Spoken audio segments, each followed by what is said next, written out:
నెల 2026 మార్చి 31వ తారీఖు నాటికి ఈ దేశంలో నక్సలిజాన్ని లేకుండా తుడిచేస్తామని ఈ దేశాన్ని ఏలుతున్న పాలకులు లజ్జగా ప్రకటించిన ఈ సమయంలో ఈ సభలు జరుపుకుంటున్నారు. వచ్చే సంవత్సరం వాడు ఈ దేశంలో నక్సలిజాన్ని ఉండనివ్వనన్నప్పుడు ఈ 50 ఏళ్ల సుదీర్ఘమైనటువంటి విప్లవోద్యమ చరిత్ర కలిగిన అరుణోదయ తన సాంస్కృతిక విప్లవ కార్యాచరణని ఈ 50 సంవత్సరాలుగా తను ఏం చేసింది, తను రేపు ఏం చేయబోతుంది అని స్ఫూర్తినివ్వడానికి ఈ సభలు జరుపుకుంటా ఉంది. కానీ అరుణోదయ లేకపోతే ఇవాళ మనందరం నాతో సహా ఈ సుందర విజ్ఞాన కేంద్రంలో రోజుకు 1-2 మీటింగులు జరుగుతాయి దాదాపు.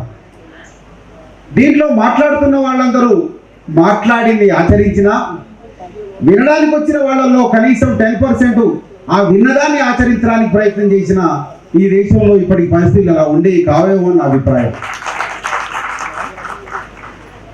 అరుణోదయ సాంస్కృతిక విప్లవాన్ని ఈ దేశంలో చేస్తూ ఉందంటుంది. చైనా లాంటి దేశంలో ఒక సాంస్కృతిక విప్లవం అవసరమైతే భారతదేశంలో 100 కొలది సాంస్కృతిక విప్లవాలు అవసరం ఉంటాయి. ఎందుకంటే అంత దుర్మార్గమైన కుల వ్యవస్థ ఉన్నది, అంత దుర్మార్గమైన మతం ఉన్నది, అంత దుర్మార్గమైన రకరకాల వ్యత్యాసాలతోటి ఈ దేశంలో మనుగడ కొనసాగిస్తున్నప్పుడు రేపు ఈ చైతన్యంతో కనుక రేపు మనం ఒక విప్లవ పార్టీ రాజకీయ అధికారంలో కనుక వచ్చినట్టయితే అది ప్రమాణ స్వీకారం చేయడానికి పోయిన రోజు కూడా ముహూర్తాలు చూసుకొని పెడతదేమో అన్నంత దౌర్భాగ్యమైన పరిస్థితి వాళ్ళు ఈ దేశంలో ఉన్నది. ఇన్ని సంవత్సరాల ఈ చరిత్రను మనం మననం చేసుకుంటున్నాం. కానీ చాలా ఇప్పటి వరకు మాట్లాడిన చాలా మంది అరుణోదయాన్ని, విమలక్కని అద్భుతంగా పొగిడారు. నాకు పొగడాలనే ఉంది, ఎందుకంటే విమలక్క నాకు చాలా దగ్గర, సొంత అక్కలాగా, నన్ను సొంత తమ్ముళ్ళలాగా చూస్తుంది. కానీ ఒక విమలకతో ఉన్న సంబంధమో ఒక అరుణోదయతో ఉన్న సహచర్యంతో పొగుడుకోవడానికి కాదు వాళ్ళు మనం ఇక్కడికి వచ్చింది. ఈ 50 ఏళ్లలో మనం వేసిన తప్పుడడుగులు కూడా మాట్లాడుకోవాల్సిన అవసరం ఉన్నది. అరుణోదయ అది సాయుధ విప్లవం చేయదు, లేకపోతే ఈ దేశంలో విప్లవం రావడానికి ప్రధానమైన పాత్రను పోషించదు. కానీ ఈ దేశంలో ప్రజల్లో నెలకొని ఉన్న అనేక రకాల రుగ్మతల్ని పోగొట్టడానికి తన సాంస్కృతిక విప్లవాన్ని కొనసాగించాల్సిన అవసరం ఉన్నది. కానీ వాళ్ళ సాయుధ పోరాటం చేసే పార్టీలు చీలిపోయిన ప్రతి సందర్భంలో అరుణోదయాలు కూడా చీలిపోయినాయి. ఇట్లా మీటింగులు జరుగుతున్న ప్రతి సందర్భంలో కూడా ఐక్యత గురించి చాలా గొప్పగా మాట్లాడుకుంటారు. కానీ ఈ మీటింగ్ అయిపోయిన తెల్లారి దాని గురించిన ఒక కార్యాచరణ మన దగ్గర ఎవరి దగ్గర లేకపోవడం బాధాకరం. అట్లా లేకపోవడాన్ని మనం ఇవాళ తప్పుపట్టాల్సిన అవసరం ఉన్నది. ఐక్యత ఐక్యత ఐక్యత అనేది పుట్టి సభల్లోనూ మైకులు పట్టుకొని మాట్లాడేటప్పుడు కాకుండా నిరంతర ప్రక్రియగా ఈ ఐక్యత వైపు నువ్వు ప్రతిఘటన పోరాటం చేస్తావా, సాయుధ పోరాటం చేస్తావా, మామూలు ప్రజల్లో ఎన్నికల ద్వారా పోరాటం చేస్తావా అన్నది అది రాజకీయ పార్టీలు చేసుకుంటా. కానీ అరుణోదయ లాంటి ఒక సాంస్కృతికమైన మార్పు తీసుకురావడానికి ప్రయత్నం చేసే సంస్థకు ఈ విభేదాలతో దేనితో సంబంధం లేదు. కేవలం ఒక రాజకీయ పార్టీలుగా ఒక విప్లవ సంస్థలో చనిపోయిన వాళ్ళకి సంబంధించిన అమరుల అమరత్వాన్ని గానం చేయడం కోసం మాత్రమే అయితే వాటి పని చాలా స్వల్పం మాత్రమే మనం గుర్తించాల్సిన అవసరం ఉన్నది.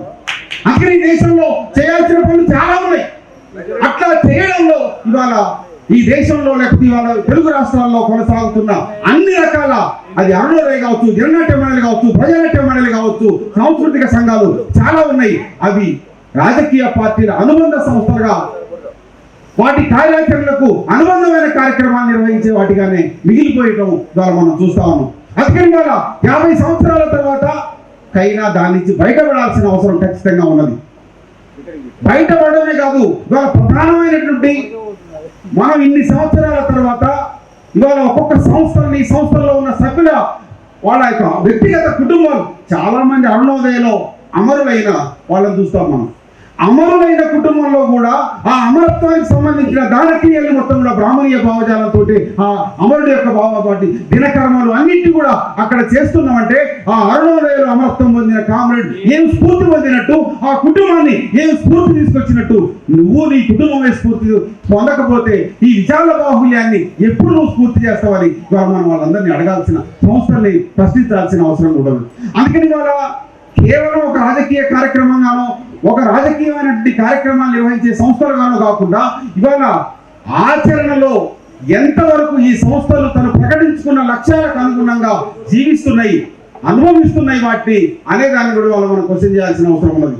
ఇన్ని సంవత్సరాల తర్వాత ఈ తెలుగు రాష్ట్రాల్లో ఒక్క విప్లవకారుడి కుటుంబంలోనో లేకపోతే అరుణోదయ కుటుంబాల్లోనో ఎక్కడ కూడా స్టేజ్ మ్యారేజ్ జరగట్లేదు.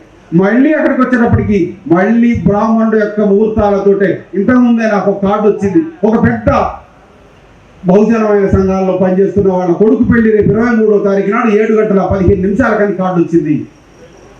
ఇక్కడ కూర్చున్న వాళ్ళలో కూడా 2-3 పెళ్లి ఈ మధ్య, కొడుకుల పెళ్లి ఈ మధ్యన చాలా ఆచరణాత్మకంగా వాళ్ళు గొప్పగానే పనిచేస్తున్నారు పార్టీలో, కానీ వాళ్ళ కొడుకుల పెళ్లిలు కూడా సద్బ్రాహ్మణులతోటి మాత్రమే నిర్విఘ్నంగా పెళ్లి చేయగలుగుతున్నారు. నేను ఎక్కడ మనం సాంస్కృతికంగా మార్పు తీసుకురావడానికి ప్రయత్నం చేస్తున్నాం, మనం మారుతున్నామా, వాళ్ళని మారుస్తున్నామా, అది మాత్రం వేరు, ఇది మాత్రం వేరు. అరుణోదయలో పని చేయడం అంటే, అరుణోదయ సభ్యత్వం ఉంటే అరుణోదయలో పనిచేయటం, మళ్ళీ ఇంటికి పోయిన తర్వాత మా ఇంటి సభ్యత్వం తీసుకొని ఇంటి ఆచరణలో కొనసాగడమే. నువ్వు మారట్లేదు, నీ కుటుంబాన్ని మార్చట్లేదు, నీ చుట్టూ ఉన్న సమాజాన్ని మార్చడానికి ప్రయత్నం చేయట్లేదు. ఆ ప్రయత్నం జరగనంత కాలం ఈ సంస్థల యొక్క ఆచరణ కానీ ఇంకొకటి కానీ ఒకే తీరుగా ఉంటుంది. అందుకని ఆ వైపుగా ఇవాళ ఇంతకుముందు విమలక్క అద్భుతమైన పాట, ఒక స్ఫూర్తిదాయకమైన పాట, పీడిఎస్యుకు 50 ఏళ్ళు, పిఓడబ్ల్యూకు 50 ఏళ్ళు, అరుణోదయకు 50 ఏళ్ళు, చాలా గొప్ప సంఘాలు. కానీ ఇవాళ ఈ గొప్ప 50 ఏళ్ల క్రితాన్ని మనం ఎక్కడున్నాం ఇవాళ అంటే చాలా తక్కువ మంది మాత్రమే ఉన్నాం. ఒక విమలక గొంతు బాగుంది కాబట్టి ఒక అరుణోదయ సంస్థ నిలబడుతుంది, ఒక రామారావు గొంతు బాగుంది కాబట్టి ఒక అరుణోదయ సంస్థ నిలబడుతుంది, ఒక నాగన్న గొంతు బాగుంది కాబట్టి అరుణోదయ సంస్థ నిలబడుతుంది. కానీ గొంతులు బాగుండడం మాత్రమే కాదు, గొంతు బాగా లేకుండా అనాగరికంగా ఉన్న సాంస్కృతిక విప్లవాన్ని నిర్వహించడానికి ఆ సంస్థ నిలబడి ఉండాలంటే దానికి ఒక కార్యాచరణ ఖచ్చితంగా ఉండి తీరాల్సిన అవసరం ఉంటుంది. గొంతులు బాగుండడం అయితే 1-2 గొంతులు బాగుంటాయి, లేకపోతే మనకంటే అద్భుతంగా బయట ఇవాళ గొంతులు ఉన్న వాళ్ళు చాలా మంది ఉన్నారు, వాళ్ళు ముందుకు దూసుకెళ్ళిపోతున్నారు.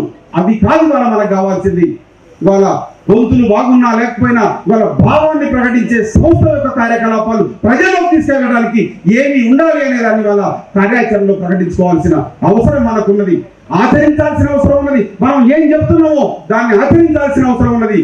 గంట కాదు 2 ఇంతకుముందు అక్కర్నది ఎంత టైం పెట్టారో, నువ్వు ఎంతసేపు మాట్లాడావు అనేది కాదు, నువ్వు రోజు ఏం ఆచరిస్తున్నావు అనే దాన్ని ఇవాళ గీటులాగా తీసుకోవాల్సిన అవసరం ఉన్నది.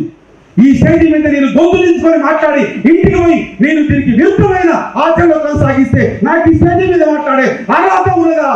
అట్లాంటి వాళ్ళని మనం ఎందుకు స్టేజ్ ఎక్కియాల్సిన అవసరం కూడా ఉన్నదని వాళ్ళ కింద వాళ్ళని ప్రశ్నించాల్సిన అవసరం ఉన్నది.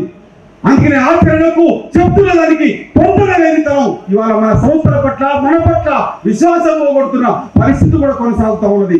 అందుకని అట్లా ఉన్న ఈ పరిస్థితిని మార్చాలంటే ఖచ్చితంగా నలుగురికి చెప్పేవాడికి నువ్వు మారడానికి మనం ప్రయత్నం చేద్దామని వాళ్ళ శపథం తీసుకోవాల్సిన అవసరం ఇవాళ 50 సంవత్సరాల స్ఫూర్తి సభల సందర్భంగా మనందరికీ ఉన్నది. వాళ్ళ శత్రువు చాలా బలంగా మన మీదకి వచ్చిండు, వాడు అనేక భావోద్వేగాలతోటి వాడు మనతోటి ఆడుకుంటున్నాడు. వాళ్ళు పాకిస్తాన్ మీద యుద్ధం అనేది ఇక్కడ కూర్చున్న మనం కూడా వేసిపడాలి, పటంలో ప్రపంచ పటంలో వాడి బొమ్మ లేకుండా చేసేయాలి, పిఓకని ఆక్రమించాలని ఇవాళ వాడు వెదజల్లుతున్న విషయాన్ని మన బుర్రలో నింపుకొని దానికే బాకాలుతున్న వాళ్ళు కూడా మనలాంటి వాళ్ళు చాలా మంది ఉన్నాం.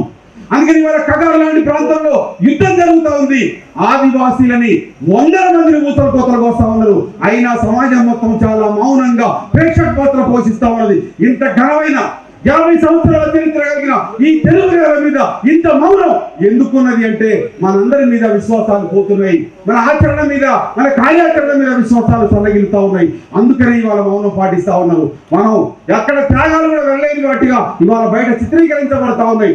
అందుకని ఇవాళ సోషల్ మీడియా వేదిక మీద ఇవాళ మన పెళ్లి రోజులు, మన పిల్లల పుట్టినరోజులు, లేకపోతే ఇంకొక వాటి ఫోటోలు పెట్టి వాటికి లైకులు కొట్టించుకోవడం కాదు. ఈ దేశంలో జరుగుతున్న పరిణామాల పట్ల నిరంతర యుద్ధం. ఇవాళ మనం ఆర్ఎస్ఎస్ వాడి మీదలో, బీజేపీ వాడి మీదలో వాడు సోషల్ మీడియా సైన్యాన్ని పెట్టి విషాన్ని ప్రయోగిస్తున్నాడు అంటున్నావు. మరి నువ్వు సోషల్ మీడియా సైన్యాన్ని పెట్టి ఎందుకు ఈ భావజాలాన్ని ప్రచారం చేయట్లేదు?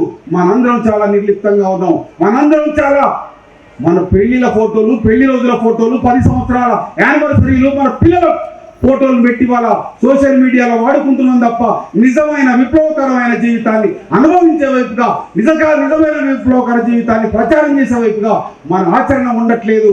అటువైపుగా మనందరం ప్రయాణం చేయాలని ఈ 50 సంవత్సరాల అరుణోదయ స్ఫూర్తి సభల సందర్భంగా స్ఫూర్తి పొందాలని మీ అందరినీ కోరుకుంటూ ఈ అవకాశం ఇచ్చిన ఈ వేదిక కూడా ధన్యవాదాలు చెప్తూ ముగిస్తున్నాను.